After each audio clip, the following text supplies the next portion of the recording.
Bonjour, c'est Jules Lavie pour Code Source, le podcast d'actualité du Parisien. Le mardi 2 février, Roxana Maracineanu annonce le maintien du tournoi des 6 nations. La ministre des Sports s'appuie sur le protocole sanitaire strict, rigoureux, promis par la Fédération française de rugby, présidée par Bernard Laporte. 2 semaines plus tard, on apprend que le sélectionneur Fabien Galtier est testé positif et au total, 17 joueurs ou encadrants seront contaminés par le Covid-19. Code Source revient sur le cluster du 15 de France avec Olivier François, spécialiste rugby au Parisien.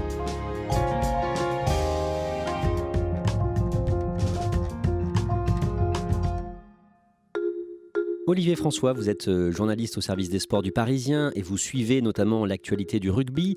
On a choisi de commencer ce podcast en avril 2019, la nomination d'un nouveau sélectionneur du 15 de France, Fabien Galtier, par la Fédération française de rugby.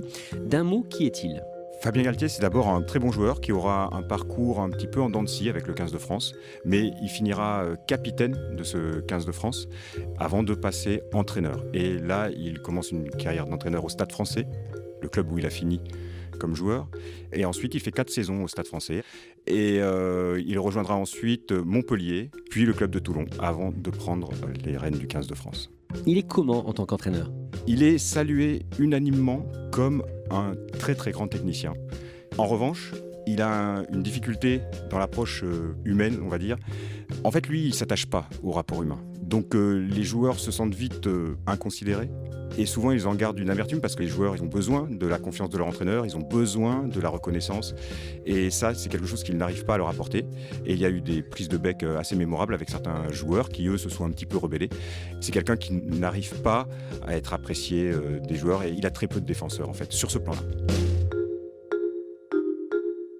La saison 2019-2020 a été interrompue par l'épidémie de coronavirus et le tournoi des 6 nations a été suspendu. Il s'est achevé à l'automne par une victoire des Anglais. La France termine 2e. Olivier François, avec le Covid, comment est organisée l'édition 2021 ? Quel protocole est mis en place ?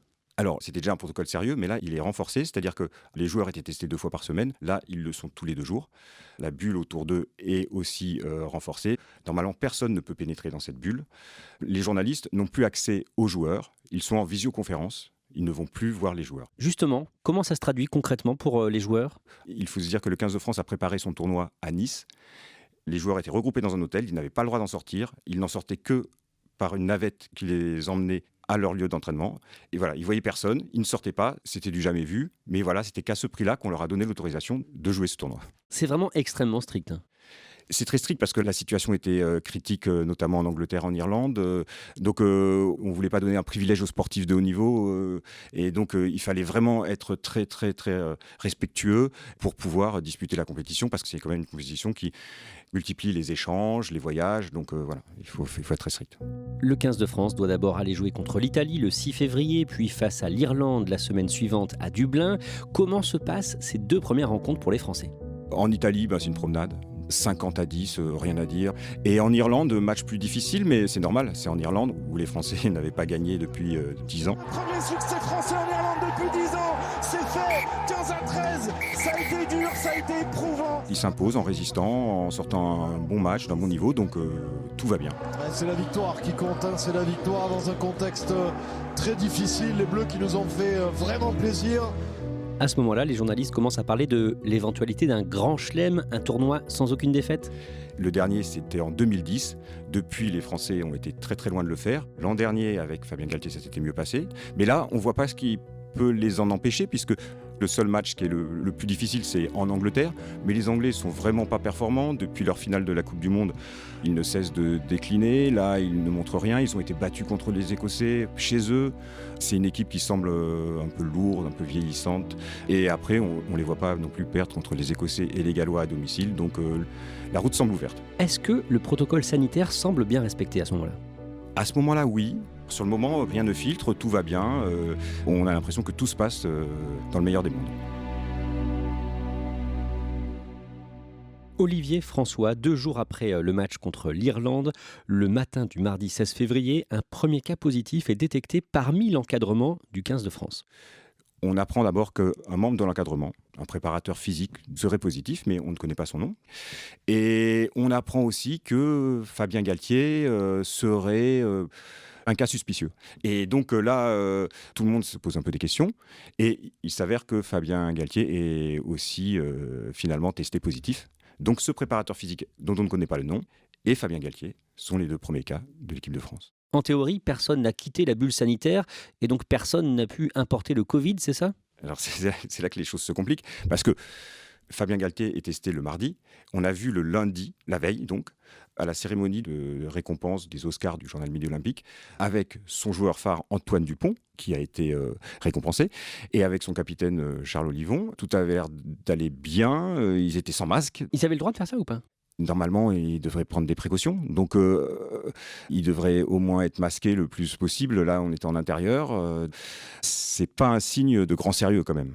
L'équipe d'Écosse, le prochain adversaire des Bleus, elle réagit ? Pour le moment, ils ne font pas de déclaration. Ils observent la situation. Après la découverte de ces 2 cas positifs, de nouvelles mesures sont prises pour empêcher la propagation du virus ? Alors, on leur dit de faire le plus attention possible, mais surtout, on les renvoie chez eux. Donc non, il n'y a pas vraiment de mesures. Peut-être là, des questions se posent. N'aurait-il pas fallu les isoler dans leur chambre en attendant de faire des tests pour voir qui évoluerait de façon positive ou non ? En tout cas, ils sont renvoyés chez eux, dans leur famille, avec juste l'assurance d'être testés chez eux tous les 2 jours. Que se passe-t-il dans les jours qui suivent ? Et ben, dans les jours qui suivent, c'est la prolifération du virus. On va apprendre qu'un autre adjoint de Fabien Galtier, William Servat, est touché. Et puis surtout, on va apprendre le vendredi, coup de massue, Antoine Dupont est testé positif. Antoine Dupont, c'est le grand joueur de l'équipe de France. Ça veut dire qu'il va être isolé au moins 1 semaine. Il sera forfait pour le match contre l'Écosse. Et on se dit que si Antoine Dupont a été touché, il était au milieu de ses coéquipiers, il ne va pas être le seul. L'épidémie flambe dans les jours qui suivent. Le lundi 22 février, 5 nouveaux joueurs sont testés positifs, dont le capitaine Charles Olivon, qui était donc avec Fabien Galtier à cette cérémonie de Midi Olympique.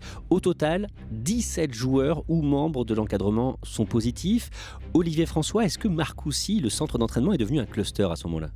C'est un cluster, oui, sans aucun doute. Il y a 12 joueurs touchés, 5 membres de l'encadrement. Le virus est là, il fait des dégâts, c'est une sorte de jeu de quilles. Est-ce qu'on sait comment le virus est entré dans le groupe ? On commence à supposer que peut-être ça viendrait de l'équipe de France à 7, dont certains joueurs ont renforcé les entraînements du 15 de France avant le match contre l'Irlande. Certains de ces joueurs ont ensuite été testés positifs la semaine suivante. Serge Chimon, qui est le référent Covid de l'équipe de France, qui est le vice-président de la Fédération française, lui, dans une interview à Midi Olympique le dimanche, il dit clairement que ça ne vient pas des joueurs de l'équipe de France à 7, mais que le patient zéro est le préparateur physique et que voilà, le virus est venu par lui. Mais dans le 15 de France, les regards se tournent aussi vers le sélectionneur Fabien Galtier. Nous, on commence à avoir des remontées de Marcoussis qui laissent entendre que Fabien Galtier aurait brisé cette bulle, serait sorti de Marcoussis à plusieurs reprises. Et là, on rentre dans une toute autre dimension. C'est-à-dire que là, c'est celui qui était censé donner l'exemple, celui qui a dressé un cadre de vie très strict aux joueurs, qui leur a fait des très grands discours sur l'importance du maillot et des codes de vie et d'honneur. Celui-là même aurait fauté, serait sorti de la bulle et on se dit qu'il a peut-être rapporté le virus.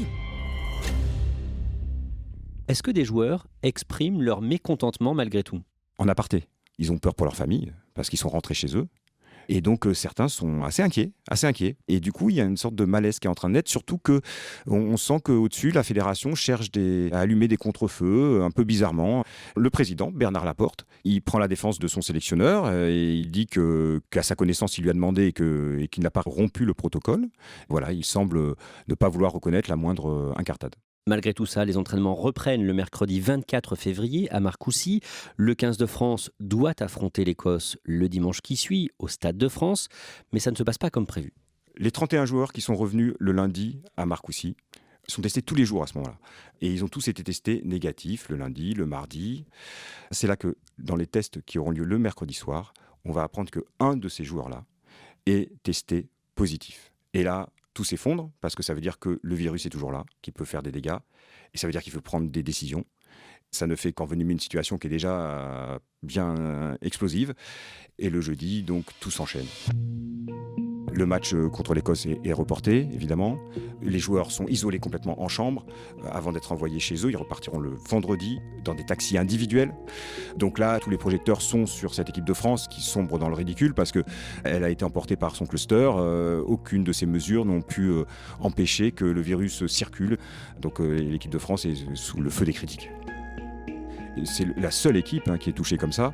Évidemment, ça ne fait pas sourire les Écossais qui, eux, venaient jouer et eux ont respecté tout ce qu'il fallait. Ça ne fait rigoler personne outre-Manche. Il y aura des déclarations en disant que les Français auraient dû avoir match perdu.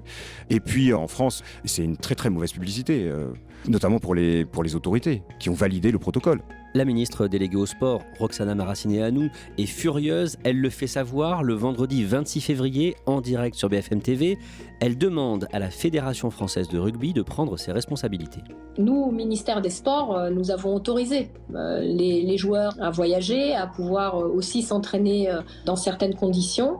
Voilà, nous avons donné une autorisation et nous pouvons aussi retirer cette autorisation. Elle avait déjà eu un entretien avec Bernard Laporte pour lui demander des explications. Mais là, elle passe à un autre niveau.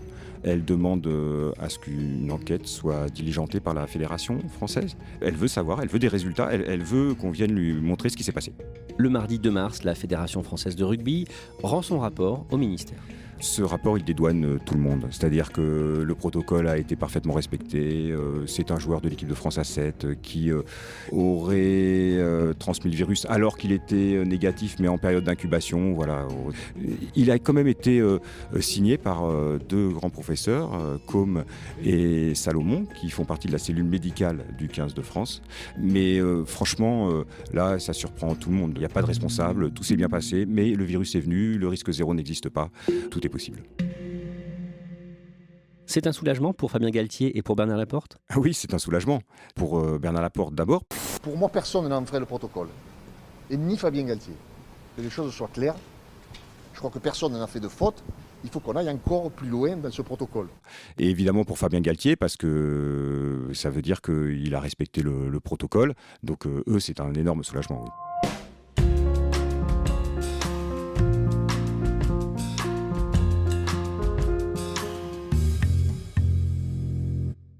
Le vendredi 5 mars, très tôt, Jean-Michel Blanquer prend la parole aux côtés de Roxana Maracineanu dans la cour du ministère de l'Éducation nationale, de la jeunesse et des sports.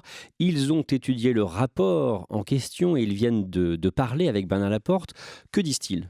C'est un rapport qui a été mené par des médecins, par les instances fédérales. Donc, ils ne peuvent pas le mettre en doute. Donc, eux, ils sont obligés de le valider. Et puis, d'un autre côté, ils sont quand même aussi bien contents parce que ça ferme la parenthèse d'une histoire qui commence à sentir mauvais. Et on ne sait pas trop jusqu'où elle peut aller. Et donc, là, ça permet de dire, bon, ben voilà, on referme là-dessus, on passe à autre chose. Donc, ça arrange un peu tout le monde. Concrètement, ce qui est important, c'est de voir, un, que le protocole sanitaire a été respecté, mais deux, que finalement, on n'est jamais trop vigilant. Et que c'est vrai que le risque zéro n'existe pas, mais qu'on doit faire attention à ce qui se passe dans la vie quotidienne. Vous, Olivier François, est-ce que ces explications donc, du virus qui aurait été apporté par un joueur de l'équipe de rugby A7 vous ont convaincu ? Non. Non, pas du tout, parce que, admettons qu'il soit en période d'incubation.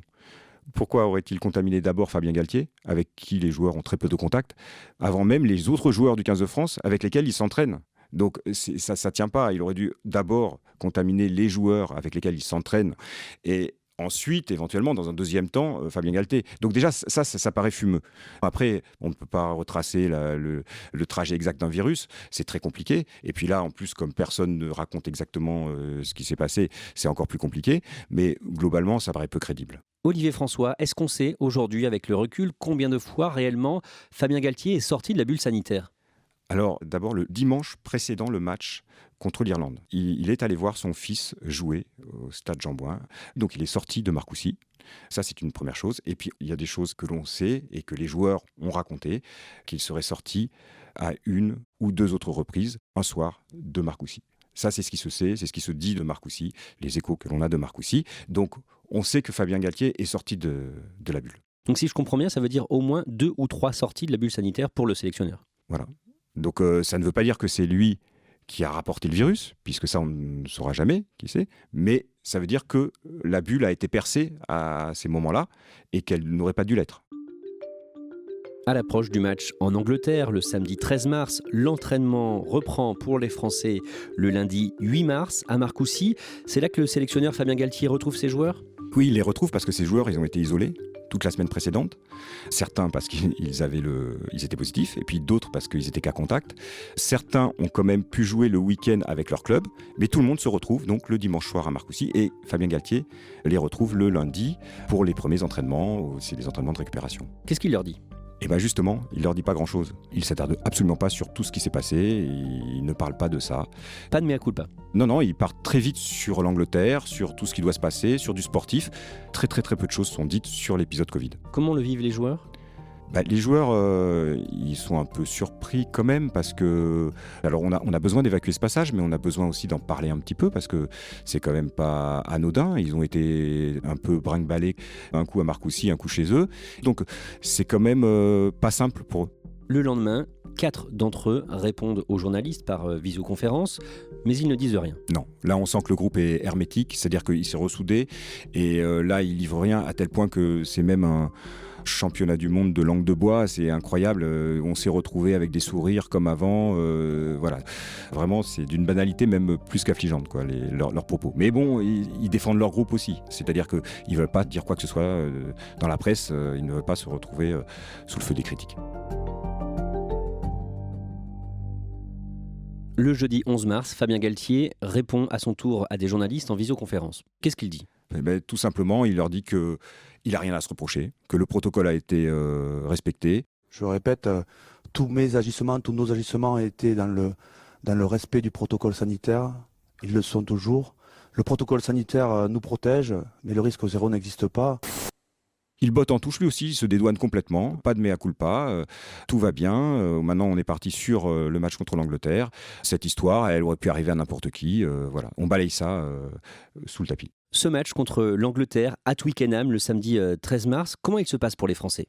Ils font un bon match, notamment une très belle première mi-temps, donc ça c'est plutôt positif. Mais le résultat final, c'est que la victoire leur échappe en toute fin de match et le grand chelem leur échappe. Cette parenthèse se referme sur une mauvaise note pour le 15 de France. Oh, c'est dur, c'est terrible. Quelle désillusion pour cette équipe de France cet après-midi qui s'incline de 3 petits points. Que nous apprend cet épisode de crise de Covid au sein du 15 de France ? Le 15 de France, dans son ensemble, encadrement, staff élargi compris, s'est permis quand même des largesses. C'est-à-dire qu'il n'a pas été très sérieux. Il n'a pas respecté vraiment le protocole qui avait été pourtant imposé. Donc c'est une tâche quand même sur ce 15 de France quand on voit que les Anglais, les Gallois, les Écossais, les Irlandais, tout le monde, tout se passe sans souci parce qu'ils ont l'air de respecter eux les protocoles. Donc là c'est pas l'honneur du 15 de France malheureusement. Donc maintenant le but c'est de laver cet honneur par les victoires et ses supporters, le grand public est toujours derrière cette équipe de France qui joue bien et qui est attachante. Merci à Olivier François. Cet épisode a été préparé par Mathias Pengili, production Raphaël Pueyo et Marion Botorel, réalisation Julien Moncouquiol. Code Source est le podcast d'actualité du Parisien, disponible chaque soir du lundi au vendredi. Pour ne rater aucun épisode, abonnez-vous sur Apple Podcast ou Google Podcast par exemple. N'hésitez pas à nous écrire, codesource@leparisien.fr. Et puis si vous aimez Code Source, dites-le nous en laissant des petites étoiles ou un commentaire sur votre application préférée.